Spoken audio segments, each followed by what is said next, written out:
everyone, and welcome. You are watching Eagle News America. I am Philip Toledo, coming to you from Atlanta, Georgia. Tonight, as always, we have reports from several of our correspondents from Canada and across the United States. They're standing by now, so let's say hello. Thomas Likeness in Edmonton, Alberta. Reaching youth is a challenge for public health officials.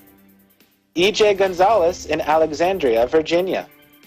Virginia Governor Ralph Northam and the Virginia Museum of Fine Arts launch a relief program for visual artists. Aaron Aben in Gaithersburg, Maryland. Montgomery County Council calls to address police brutality by limiting use of force. Julianne Nicole Valdez in Union Township, New Jersey. New Jersey plans to lead the country in offshore wind energy. Abigail Dumlau in Rochester, New York. USA Open to be held without fans. Governor Cuomo signs executive order to reinvent police programs. Then Jairus Kayabyab in Corpus Christi, Texas, reports about the state of Texas distributing an additional round of antiviral drug remdesivir, and Corpus Christi celebrating unsung heroes during the National Waste and Recycling Workers Week. And we'll talk to Eli Austria in Pasadena, California. Lunch at the library provides free meals in the summer months for kids of LA County. Plus, EBC Travel will take us to the oldest Chinatown in Canada. But first, an overview of how the world looks now. According to the Coronavirus Resource Center of Johns Hopkins University in Medicine, as of 4 p.m. Eastern Time today, Tuesday, June 16, 2020, the number of cases of COVID-19 reported worldwide is now more than 8 million. This includes more than 2,100,000 in the United States and more than 99,000 in Canada. Sadly, this virus has claimed more than 438,000 lives worldwide. This includes more than 116,000 in the U.S. and 8,000 in Canada.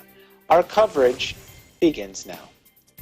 President Donald Trump, before signing an executive order on law enforcement reforms in the Rose Garden of the White House, says police, quote, chokeholds will be banned except if an officer's life is at risk. Let's take a look. As part of this new credentialing process, chokeholds will be banned except if an officer's life is at risk. And I will say we've dealt with all of the various departments, and everybody said, it's time. We have to do it. Meanwhile, here in Atlanta, Mayor Keisha Lance Bottoms ordered immediate police reforms on Monday after the fatal shooting of a black man by a white police officer in the city sparked further outrage over the deaths of African Americans at the hands of law enforcement. She said, quote, our police officers are to be guardians and not warriors in our communities. Bottoms described Friday night's police shooting of 27-year-old Rayshard Brooks as, quote, a murder, and said, quote, did it have to end that way? The worst happened on Friday night with Mr. Brooks. It angered me and it saddened me beyond words. But I know that it is my responsibility as mayor of this great city for us to continue to work to put that anger and that sadness into action. I am signing an administrative order, a series of administrative orders today, calling upon our Chief Operating Officer, Joshua Williams, to coordinate with the Interim Chief of Police, Rodney Bryant, to immediately adopt and implement reforms of the standard operating procedures and work rules of APD concerning their use of force policies. Brooks' death came 2.5 weeks after the death of George Floyd, a black man killed by a white police officer in Minneapolis. Floyd's May 25 death ignited a wave of protests for racial justice and police reform across the United States.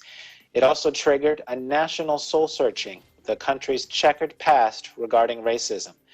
Bottoms outlined reforms to standard operating procedures, including use of deadly force policies and a, quote, duty to intervene, if an officer sees misconduct by another policeman.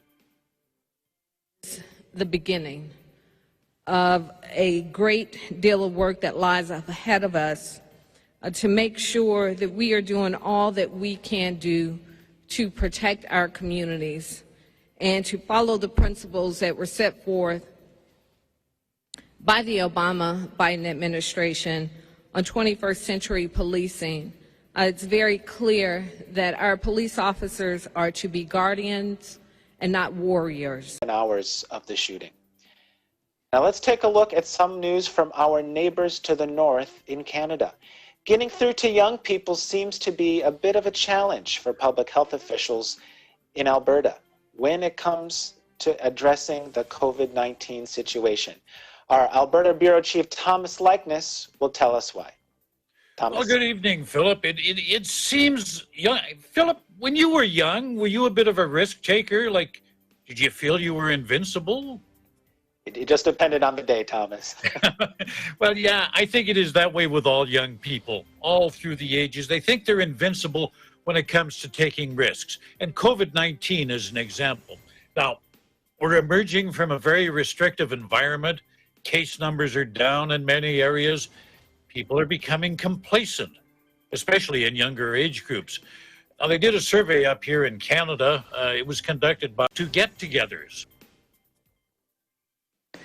What we know from the patterns we are seeing in the transmission is that social events where people are not keeping 2 meters distant or wearing masks are high-risk activities. We are not seeing patterns of spread at this point linked to casual contact or public places. Now, Hinshaw says a lot of these gatherings, it's young people, and she says, yeah, I get it. I get it. They've been isolated, are increasing our cohort group. Our social bubble has been mainly aimed at families, but young people, 25 to 35 especially, they're single, they don't have a family, they like to get together. She keeps stressing to them, though, think about who you're protecting. So please remember, when you're making decisions who you're protecting, think about the loved ones in your life who are older, who have chronic medical conditions, and interact with others the way you would want those loved ones to be protected. Because that's, again, we're all in this together. We have to protect each other because we are all that we have to make sure that the transmission of the virus stays low. So you might be young, you might be in good health, and if you do become infected, well, yeah, the symptoms probably, unless you had some kind of a chronic disorder, probably the symptoms are going to be pretty mild, but the problem is you can pass it on to somebody elderly, your parents, your grandparents, that sort of thing. So again, you want to be cautious, you want to be careful. Let me tell you about some of the other findings of the survey. You know, as the COVID infection rates have continued to trend downward, the number of Canadians who say they're worried about getting the virus, that's dropped down to 46%. 6 weeks ago, it was about 73%. Other findings revealed 41% of Canadians say the worst of the health effects in Canada are yet to come, but the majority feel we've made it through the most difficult time in terms of illness. People under 55 years of age are more likely to feel worn out or fatigued than older Canadians. Women 18 to 54, they're the ones most likely to feel anxious. Well, men over 55 are most likely to be the most optimistic of the bunch. You know me, Mr. Optimism. Anyway, while you digest all of that information, I wish you all good health. Take care of others, take care of yourselves, stay home, stay safe, and stay tuned to Eagle News for accurate and balanced coverage of the COVID-19 pandemic. In Edmonton, Canada, Thomas I. Likeness, Eagle News. We live in interesting times. Back to you, Philip. Thanks so much, Thomas. I'm just curious with, all those young people, those millennials like myself, admittedly, we're cooped up in the house. Is there anything, or are there any activities that can be done that we could still get together, but it would be lower risk than, hanging out in someone's house? If you're hanging around that same group of 15 people, and sort of that's your social bubble, as it were, that's your cohort group, that's what our medical health officer is recommending.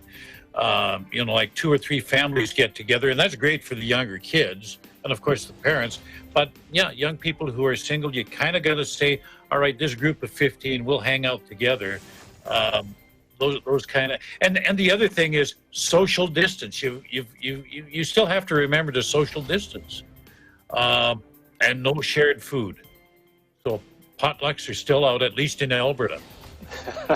I'll keep that in mind. And one more thing, I'm just curious. Sure. The statistic you mentioned of the percentage of those that were concerned about catching the virus, I think it was from like 70-something to 40-something%. Yeah. Have you? Go ahead. I was going to say, have you observed the reality of that in the community around you? Have you noticed a change in behavior? Yeah, a lot of people are. How shall I put it? They're less observant of social distancing. I don't see as many masks when I go to the grocery store, and that's the big danger, is becoming complacent, because the pandemic isn't over. The only people the pandemic is over for are the ones that didn't survive. That's an important reminder that we all have to be careful. You take care there, Thomas. Thank you for your report. Thank you very much, Philip. Right, now, everyone, when we come back, we'll have reports from our correspondents across the United States. So please stay with us. This is Eagle News.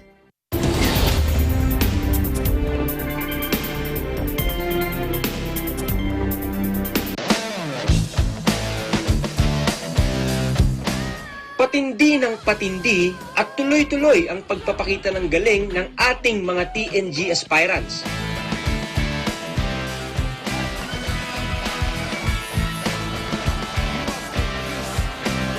Abangan ang kanilang performances sa pinakamalaking talent competition sa buong bansa, Tagisan ng Galing.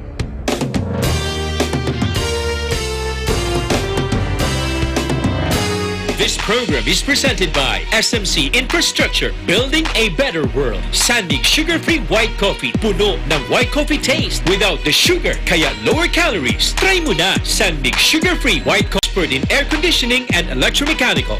Also engaged in structural, electrical, fire protection, plumbing, and sanitary services. Cooper, your ultimate MEPS and air conditioning solutions. Unlad Incorporated International, fight against global poverty. New San Jose Builders Incorporated. Canrib Corporation, your ventilation and air conditioning specialist. Vita Herbs Philippines Green Coffee, masarap, mabango, at healthy pa. Puerto Rico Resort and Convention Center, Cabiao, Nueva Ecija. I love Puerto Rico. In participation with Rain or Shine Elastomeric Waterproofing Paint, Matinco. R Square Variables Incorporated, Compizel Enterprises, Saisho International Trading Corporation, DN Steel, EMAC UPB Roof Corporation. Hey, Gretchen Ho here, and I'm a white coffee lover. Creamy kasi, and very yummy. Pero mas masarap kung hindi nakaka-guilty. Check my new discovery, Sandmix Sugar-Free White Coffee. Puno ng white coffee taste without the sugar, kaya lower calories. Try mo na! Sandmix Sugar-Free White Coffee. Sarap ng white coffee, now sugar-free.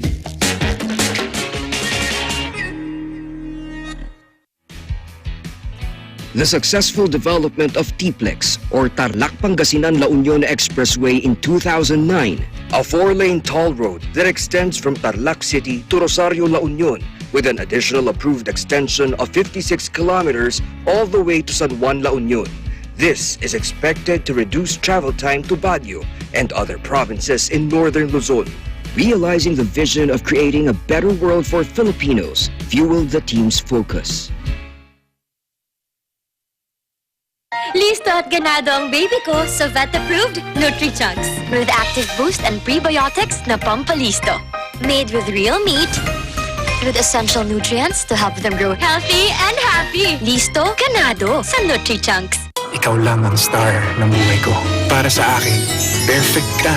Ang cheesy ng corned beef mo. Pag Star Chunky Cheese Corned Beef, sarap ng corned beef, inangat pa ng real cheese cubes. Star Chunky Cheese Corned Beef.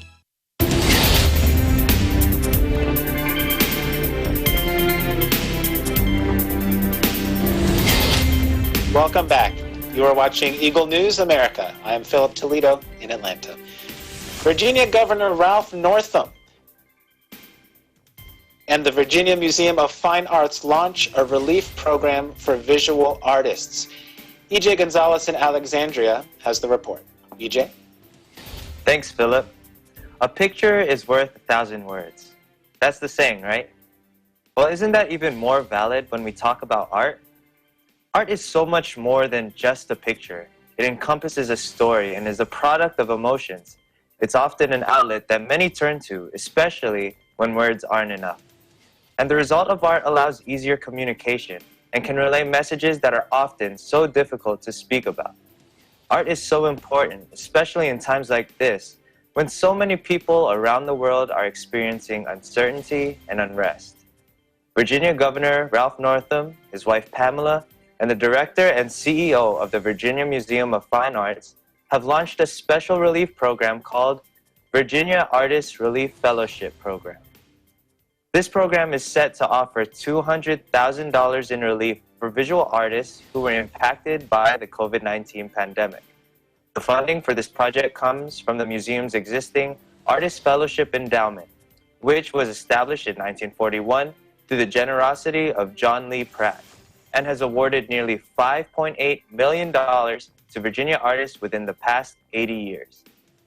Governor Northam said, and I quote, "The arts are critically important, particularly in times of collective struggle and hardship.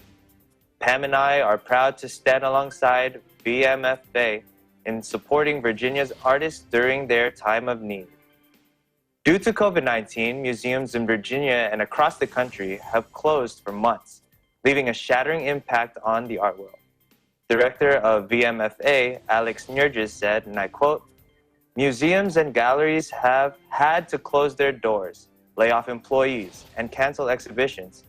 Full-time artists, many of whom work without health insurance or other benefits, are in a particularly fragile situation.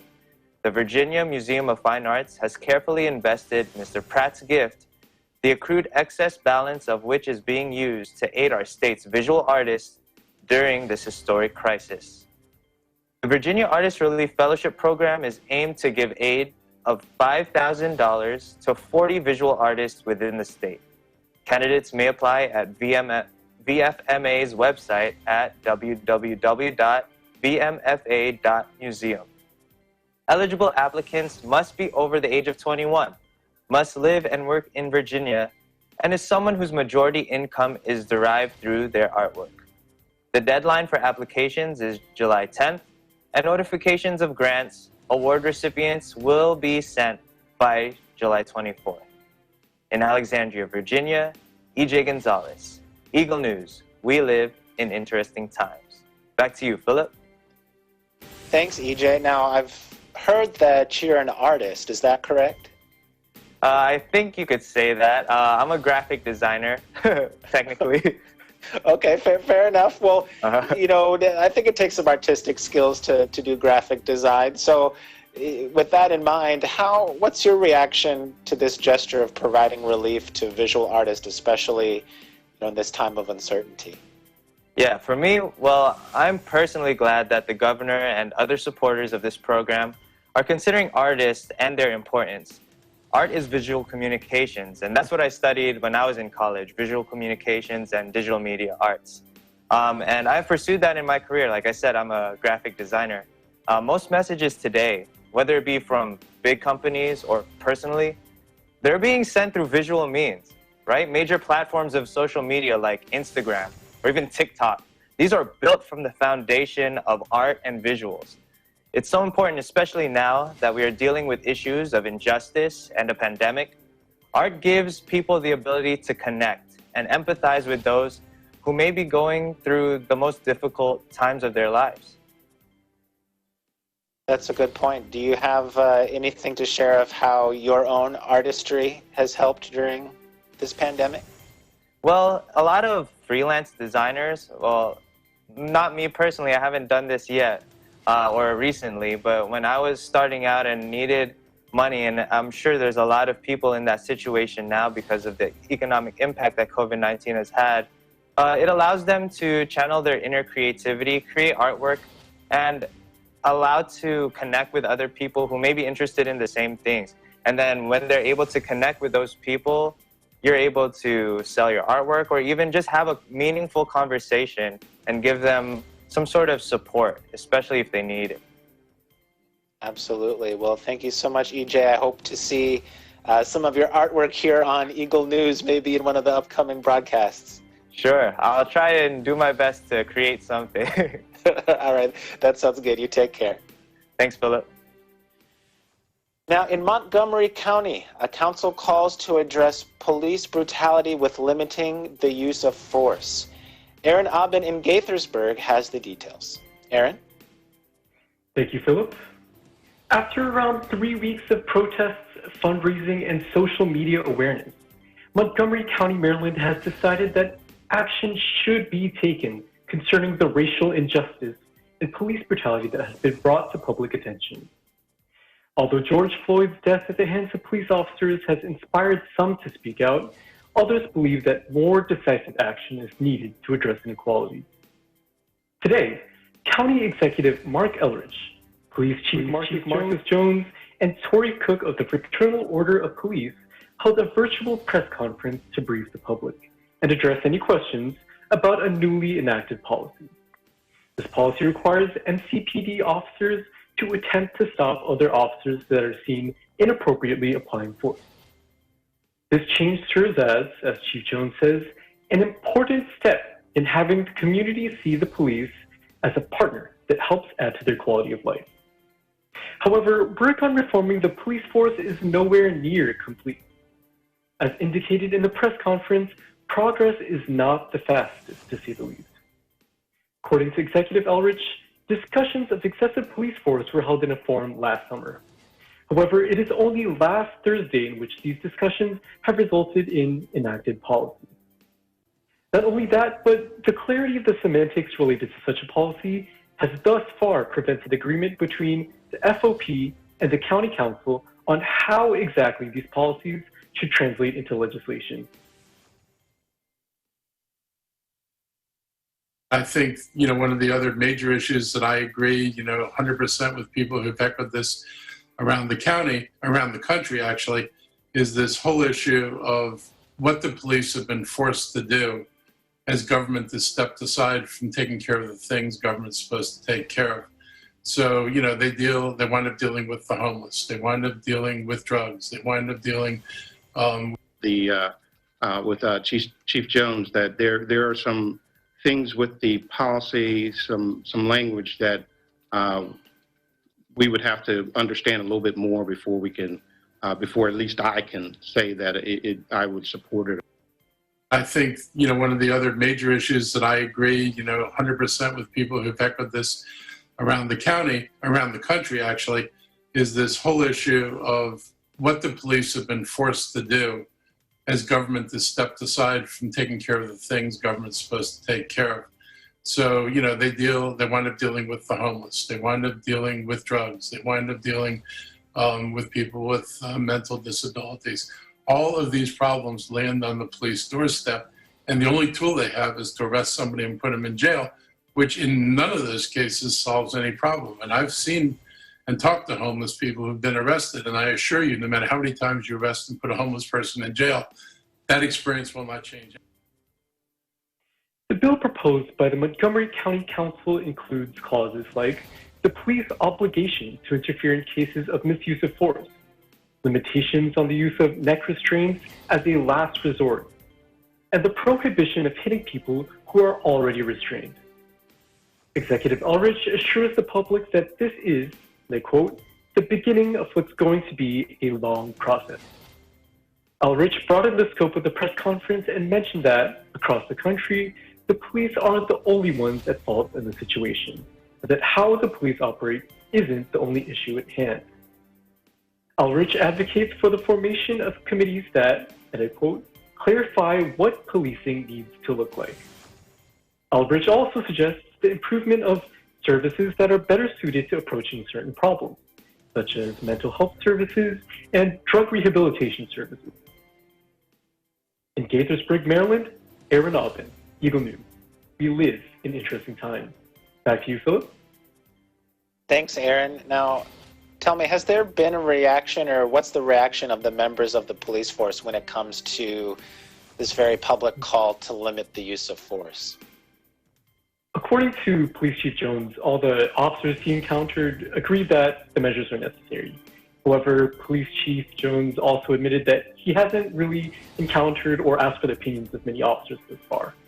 It makes sense, however, that many officers would agree with the new policies because the Fraternal Order of Police agreed upon the policies during the press conference. Of course, there could be officers that disagree silently. However, they haven't been very vocal about their opinions quite yet. How about there in the community? What's been the reaction of the citizens to hearing that these new restrictions or these new policies are going to be put into place? I don't know about in general, but based on my relatives as well as my acquaintances, most people agree that these measures are indeed necessary in restricting the use of force that the police has. Absolutely. Helps to make everybody feel a little bit more safe, I bet. All right. Thank you so much, Aaron. You take care. Now, the state of New Jersey plans to lead the country in offshore wind energy. In Union Township, Julianne Nicole Valdez has the story. Julianne? Thanks, Philip. Governor Murphy announced today that the stage has been set for New Jersey to become a global leader in wind energy. It will be the nation's very first purpose-built offshore wind port in the United States. The building of the new port will be located in Salem County, which will support the development of offshore wind farms off the Jersey Shore. The New Jersey wind port will create 1,500 permanent jobs, generate $500 million in annual economic activity, and help with the future of New Jersey in having a clean energy economy. Murphy also announced that this is a once-in-a-generation opportunity. The emerging offshore wind industry is one that gives us this tremendous growth potential and offers this opportunity to position ourselves as a leader in an emerging global industry that will create jobs for the years to come. The construction of the port will begin in 2021 and will include a 25-acre manufacturing site and a 30-acre marshalling and staging site coming first. Murphy has been very aggressive with clean energy goals, wanting New Jersey to have 50% of its power from clean sources by 2030 and 100% by 2050. And as for COVID-19 updates, New Jersey has 470 new positive COVID-19 cases, bringing the total to 167,426. The state also lost an additional 51 New Jerseyans to COVID-19, bringing the total loss of life to 12,727. In Union Township, New Jersey, Julianne Nicole Valdez, Eagle News. We live in interesting times. Back to you, Paul. Thanks, Julianne. Now, I have to admit, wind energy is not a popular topic of discussion, at least in the people that I'm normally interacting with. Why is this news so exciting for citizens of New Jersey or even the entire country? Well, it's exciting, first of all, because the more we move forward with clean sources, it will result in less total air pollution, which is pretty self-explanatory. We don't want to live in constant pollution and scare for our lives, especially now with what's going on with the pandemic. And, just kind of talking about that a little bit, the pandemic has definitely caused a scare around the world with, our health, but also with jobs and the economic difficulty. So with this exciting news, although it may not seem like it, there are jobs on the rise, and it's very hopeful for the citizens of our country, and here in New Jersey, for people to know that this is a step forward in, recovery with our economy right now. Absolutely. We could definitely use some more good news when it comes to this day and age. Thank you so much, Julianne. Thank you. And when we come back, we'll have more updates from our correspondents across the United States. We'll be back in just a moment. This is Eagle News.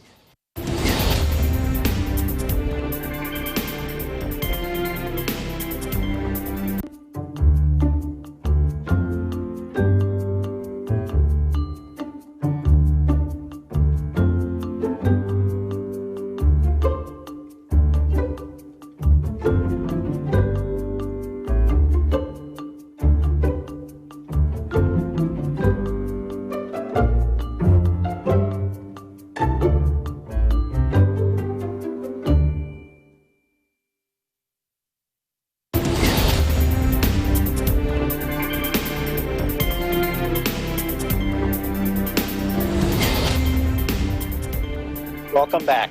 You are watching Eagle News America. I'm Philip Toledo in Atlanta. The U.S. Open is to go on without fans, and New York Governor Andrew Cuomo signs an executive order to reinvent police programs.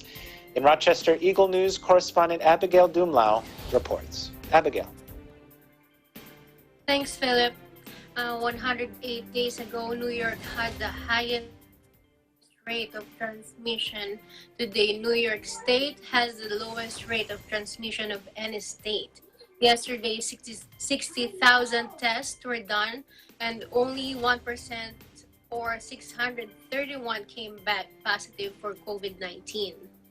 Results of statewide antibody testing of 12,000 individuals across the state show 13.4% of the population have antibodies for COVID-19.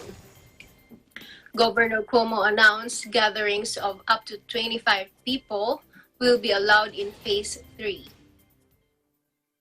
up from the limit of 10. Governor Cuomo was excited to announce the U.S. Open will be held in Queens without fans from August 31st to September 13th. The games will be televised. The USTA will take all necessary precautions to protect players and staff, including robust testing, additional cleaning, extra locker room space, and dedicated housing and transportation. Regarding the ongoing protest, Governor Cuomo signed an executive order requiring local police agencies to develop a new plan based on community input.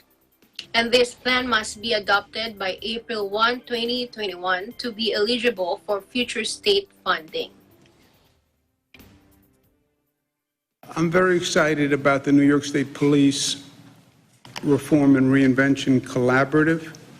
What this will do is take all the concerns that are out there and have local governments sit down at the table, bring the police department in, bring the community members in, and design the police department that they want for their community. All the questions that you hear being raised, what should the police do? What are the right functions for the police? What should the budget be for the police? What should the staffing be for the police? What should the use of force policy be? There is no one-size-fits-all. I'm not going to tell local police departments across the state we have 500. I'm not going to tell 500 local communities what they should do, but they should do whatever they need to do to restore that relationship. In Rochester, New York, Abigail Dumlau, Eagle News. We live in interesting times. Back to you, Philip. Thanks, Abigail. Now, it's good news to hear that tennis is coming back. Are there any other sports that you're looking forward to coming back as well? I'm looking forward to watching the NBA again, and I'm curious to see how Major League Soccer will do the World Cup. This style of format has never been done before. Absolutely. We're all very excited for that as well. Thank you so much for your report, Abby. Take care. Thank you.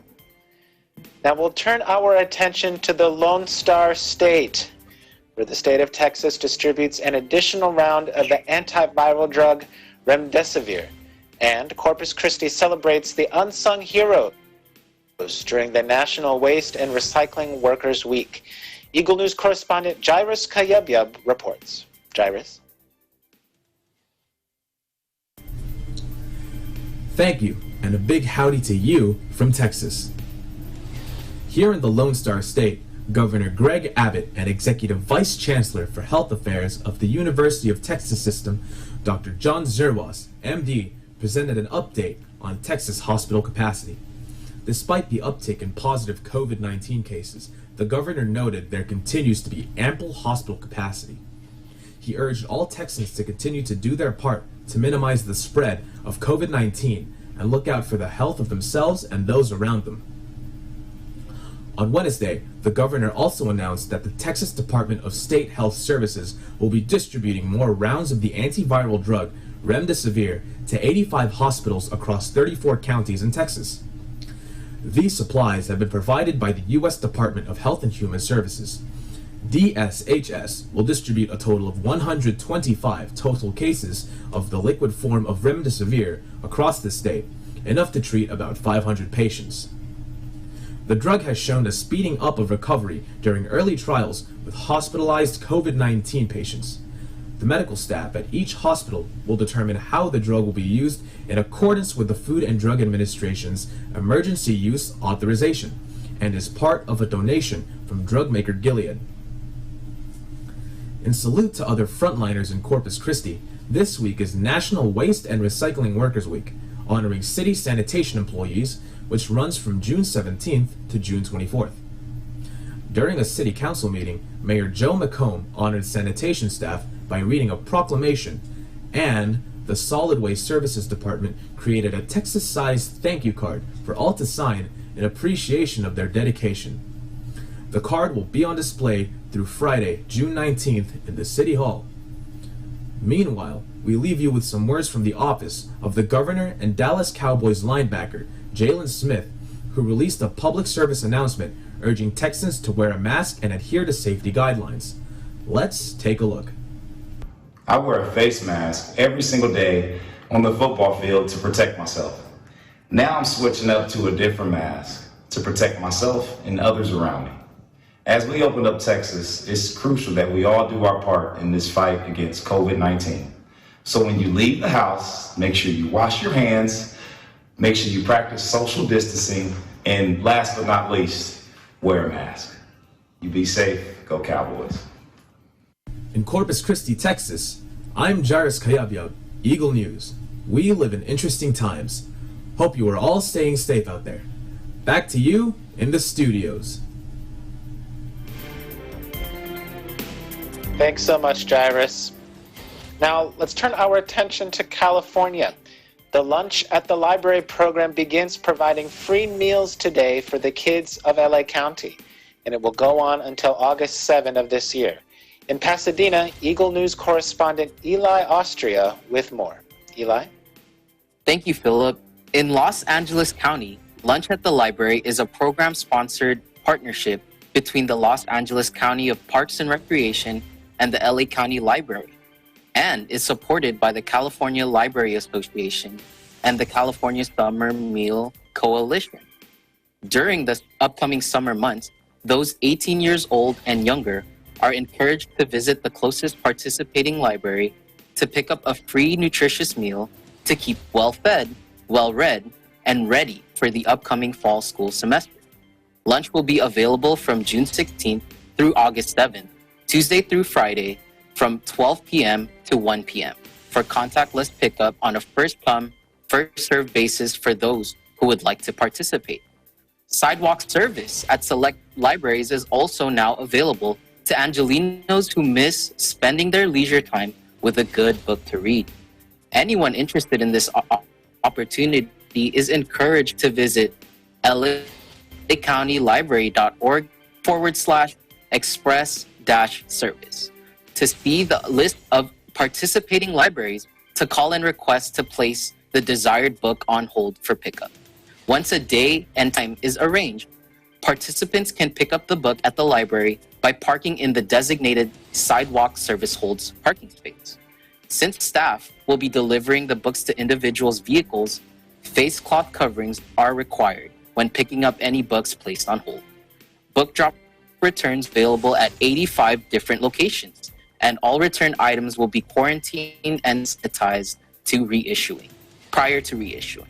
Due dates for items that are checked out will follow the standard 3-week borrowing procedure for books and CDs and 1 week for DVDs. And in Los Angeles County, the number of new cases increased with 1,337 newly reported cases and 33 new deaths. The total number of confirmed cases in the county are now 75,084, with 2,915 deaths as announced today by the Los Angeles Public Health Department. Meanwhile, The state of California in total now has 153,560 confirmed COVID-19 cases and 5,121 deaths, as recorded by the California Department of Public Health. In Pasadena, California, Eli Austria, Eagle News. We live in interesting time. Back to you, Philip. Thank you, Eli. Now, do you know if every Los Angeles County library will have this free lunch program? Well, Philip, over 20 branches are participating in this program, and a list of them can be found on the LA Library website. But just like most everything else, there's an app for that. So it's available from the App Store, Google Play, and Microsoft. So finding the closest library giving away free lunches can be as easy as pulling out your cell phone. Good deal. You know, and I think this is a great program that the library is launching. I like the rhyme there, be well read and well fed, etc. But, you know, like you mentioned, there's an app for that. And, you know, a lot of people these days, when it comes to books, they're just looking at their phone or their computer. Maybe they have, you know, one of those e-readers. So with this pandemic, have you noticed a change in behavior when it comes to using the library? Oh, definitely. Once it's like not available to all of us, it's definitely missed by the community. There's nothing like holding a physical copy of a book in your hands and being able to read it whenever you want. Sure, it's available on our phones, but there's just a feeling of nostalgia sometimes that you get from holding a physical copy. Does that mean you've been doing a lot of reading, Eli? Yes, but that's why I really miss holding a book. I have to read on my phone or a tablet sometimes. Okay, good deal. Well, is there anything else that throughout this pandemic that the libraries have done to, I guess, increase participation or reach out to help the community? Yeah, so there are programs that they launch. There's more information available on the website for LA Public Library. There are resources being sent out by the department so that this is made available to our communities. So it's best to check the website for more information. Absolutely. Well, thank you so much for your time tonight, Eli. You stay safe and take care. Thank you, Philip. You too. Now, when we come back, we'll take a glimpse of Canada's oldest Chinatown in Victoria, British Columbia. Stay tuned. This is Eagle News.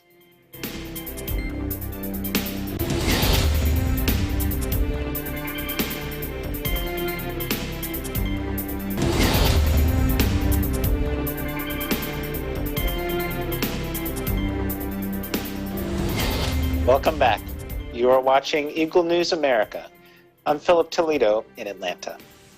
One of the very first business sectors gravely affected by the onslaught of the COVID-19 pandemic were Chinatowns in major cities in the world.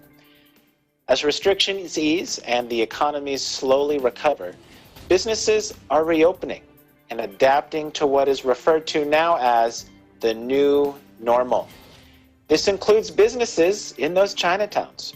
Tonight, Eagle News correspondent Jeanette Duazo takes us to Victoria, British Columbia for a glimpse of the oldest Chinatown in Canada. And before we go, here's a fun fact. It is also where we can find the skinniest alley in the Great White North. Let's take a look.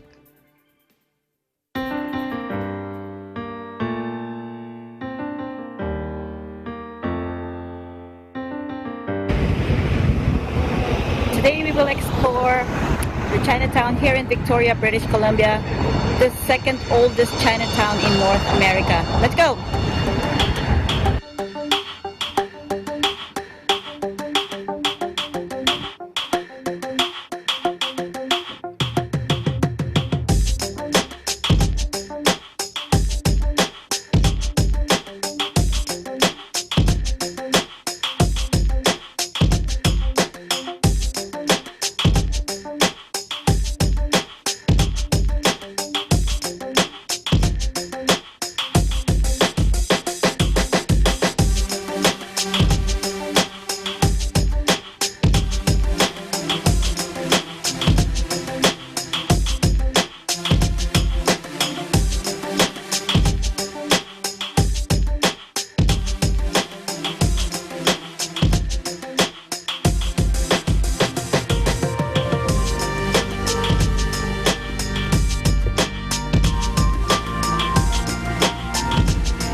British Columbia, Canada. Jeanette Wazo. We live in interesting times. Thank you so much, Jeanette, for that report. I'm sure all of us are going to add that to our bucket list for travel after the pandemic ends. Now, before we go tonight, we want to do something that we can't forget to do because it's so important. Wherever you are, let's continue to thank our frontline and essential workers with a round of applause. We appreciate you for all that you do. We also want to continue our congratulations to the graduates of the class of 2020. Even though we can't be there in person, we're all very proud and we're celebrating with you. That is today's Eagle News America. I want to thank all of you for joining us. I'm Philip Toledo. We live in interesting times.